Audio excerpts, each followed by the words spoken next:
Hello everybody, I am the EDC academic. I am a philosophy professor by trade and an EDC enthusiast by hobby. And today I wanted to talk to you about my choice of carry for whenever I'm going into work. And just a little bit of a spoiler alert here, that neither of these two knives here are my, what I consider to be my EDC, even though I do in fact have each of these knives with me every day. Well, not this one. This one's just out for the ruler. But these two here are knives that I have with me every day. But I do not consider them, either one of them, an EDC knife. And the reason for that is because this knife here, the Victorinox Mini Champ, is just always on my keychain. And because it is always on my keychain, it's not a knife that I think to grab, that I choose to carry with me whenever I'm going into work. And so even though I have this with me all the time, because it's with me all the time, it's not a knife that I grab by choice, and so I don't consider it an EDC, even though it is quite handy and I do use the tools on a regular basis. Perhaps I'll do a video on this in the future. And similarly, this knife here, which is also Victorinox, this is the Victorinox Bantam Alox more specifically. And this is a knife that's just always with me. I keep this little guy here tucked in my wallet. It's super thin, super light. It's about, about 1 ounce, it's barely over an ounce in weight. It has, it's just a one-layer knife, but they have two tools tucked in there. They have the main blade, of course, which is when you have a knife, and it has this little combo tool with the half stop there, so it is a flat head. Yeah, you can kind of use it as a little prying tool if you needed to. Victorinox advertises it as being compatible with the Phillips head whenever you use it at the right angle. I've used it that way once or twice while staying at an Airbnb with a loose, doorknob, and it has that little Phillips head that's, securing it to the door, and so you can use it. It is effective.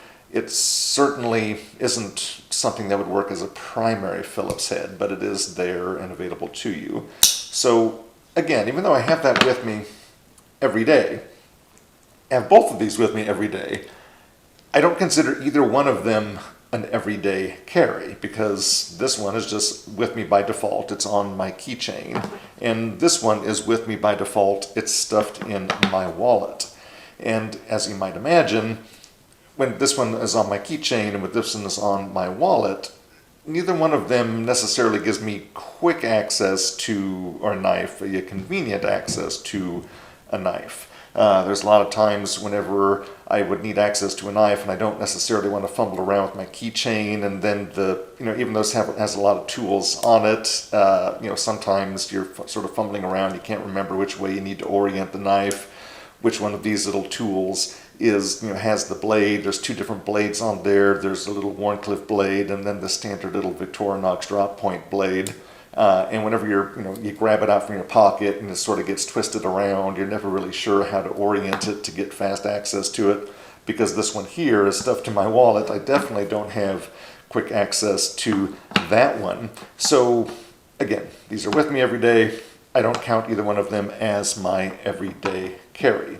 So because I am a professor and I'm on campuses all day long, well, a campus all day long, my particular campus has a restriction on knives and knife blades specifically. I can't have anything with a blade longer than 2.5 inches. And this little Alox Bantam here is right at that upper limit. It is about 60 centimeters there. The full blade, the sharpened edge of it is about 55 centimeters. Oh, turned the wrong way. The full blade itself is just under that 2.5 inch limit that my campus has. Sharpened blade portion being about 2.8 inches. So this knife right here represents the maximum length that I can have for a knife blade. And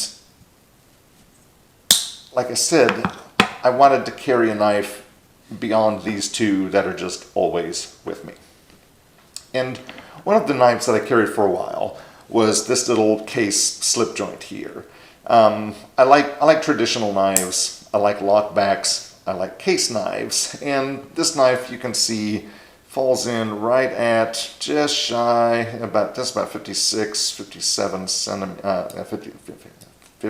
56 millimeters. The sharpened portion, about 46, 47 millimeters. In standard, that would be right at about 2 3/32. Well, I'd take that back. That's about 2 3/16. I need to, look at my reading glasses here. So it is short of, well, let me rephrase that. It is within the length requirements for my campus, and this works fine. There's absolutely nothing wrong with the slip joint knife, and I was really, I was happy whenever, happy to have this with me whenever I needed a knife while I was on campus. But I wanted to look at another option, and I was at, of all places, Walmart a couple of months back.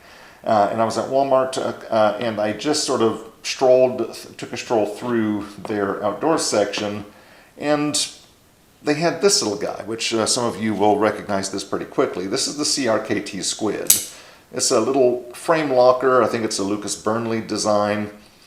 Walmart happened to have this guy on clearance for $13, which is just a phenomenal price for this knife. I think the regular price is actually pretty reasonable too. I think the regular price was about $27, $28. Again, I got it on clearance for $13, and in all honesty, I didn't really like it at first. This required a break-in period for me, both breaking in the knife itself and just sort of getting used to the way the knife felt in my hand. But now I really enjoy this knife. Whenever I first brought it home, it hadn't been broken in, it hadn't been lubricated. Well, it had been, it still had some obvious lubrication from the factory, but I added some more to it, and I, sort of fidgeted with it for about the first 45 or so minutes after I brought it home, and it pretty quickly loosened up to where you can sort of flip it. Whenever I first brought it home, it wouldn't flip open like that. It would sort of stop there. Now, of course, I was doing that on purpose. I was just sort of, giving it a gentle flip. But even with the, attempting, trying to give it that genuine flip, whenever I first brought it home, it wouldn't. I could always do the slow roll, but you don't always want to do a slow roll with the knife. You want to pull it out and just sort of flick it out there for quick access. So now, when it's properly lubricated and properly broken in, I don't have any problem just pulling it out of the pocket and giving a quick little flick with the thumb, and it flips open really nicely. Whenever I was in the process of breaking it in, I would have to sort of add a wrist flip to it to get it to fully extend, but again, that was only during the break-in period. Now, I don't need to do that. I can just use the thumb, and it comes out every time. I really enjoy the pocket clip. It's not quite a deep pocket clip. There is a little bit that extends out, but the stone wash and the dark finish, this makes this a very unobtrusive knife.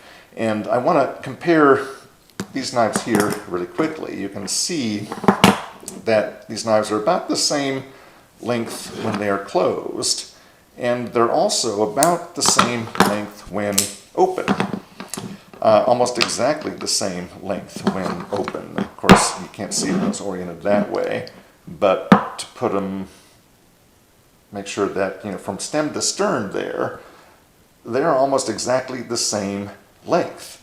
Now, the blade of the CRKT Squid is slightly shorter than the blade of the Victorinox Bantam A-locks. The entire part of the exposed blade with the CRKT Squid, whenever you have it extended, is about 2 1/4 inches. The entire blade of the Victorinox Bantam A-lock is about 2 1/2, well, almost exactly 2 1/2 inches.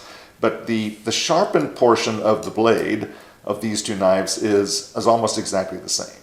You will see there that, well, you probably won't be able to see, but I'll say what it is. It's about 2 1/8 inches sharpened blade, about 2 1/2, about 2 1/4, excuse me, inches of blade there. Now, functionally, you're still going to be getting more than 2 1/4 inches of blade on the CRKT squid because it has that belly to it, whereas there's not much of a belly to the drop point on the Victorinox. And because of the weight difference, the CRKT squid is about 3 1/3 ounces. So it's over 3 times as heavy as the Victorinox Bantam Alox. And it just feels secure in your hand. The Victorinox Bantam Alox, I'm glad I have it. It's with me all the time. This has served me well as a tertiary or secondary knife in a couple of circumstances. The most recent time I used this, I was in a hotel room with my wife and I was using it to slice limes while we were having a gin and tonic. And it served me really well in that capacity. The Victorinox blade, it's really nice and it's thin and it's slicey. The knife on the blade stock on the CRKT squid is not a thin, slicey blade, right? It's a nice little sort of bulky, a little bit of a heft, if that makes any sense, with the overall, when the entire length of the knife is less than 6 inches here, and the blade is only about just over 2 inches. It might sound weird to sort of say that this is not a nice sort of fully full feeling knife in the hand, but it was really designed to do that. It's only about a 3-finger grip for me. If you added a little fob with a lanyard there, it could give you some additional purchase for that 4th finger if you wanted it. I don't like the lanyard on this because of the positioning of the pocket clip. I don't want the lanyard sort of poking out, exposing it, and that additional, I like the low profile kind of hidden look for this for me. But if you wanted to add a lanyard to it just to make it a little bit easier to grab out of your pocket, you could certainly do that. But like I said, this is just a really nice, solid, sort of hand-filling, confident grip that you have with this CRKT squid, Lucas Burnley design, stone-washed finished. I think it's a pretty unremarkable stainless steel. When I say unremarkable, I don't mean that as a criticism at all. It's very serviceable. I think it's the 8CR13. A lot of Spyderco uses that steel on a lot of their knives. So there's certainly nothing wrong with the steel itself. It gives some good corrosion resistance as long as you maintain it on a regular basis and keep it on a whetstone once a week, once a month, depending upon your usage of it. It'll keep this in good condition for you. And I've just been really happy with this. This has been my everyday carry for about 4 months now, and I think really highly of it. But I didn't like it at first, but once I got over that sort of, just once my hand got used to it, once I broke it in, which took place pretty quickly. It only took about an hour or so after I got it home. This has really found a place in my heart and in my carry rotation, and it's one of my favorite knives to take with me to work whenever I'm teaching on campus. So that is it. So thank you for watching, and I will see you in the next video.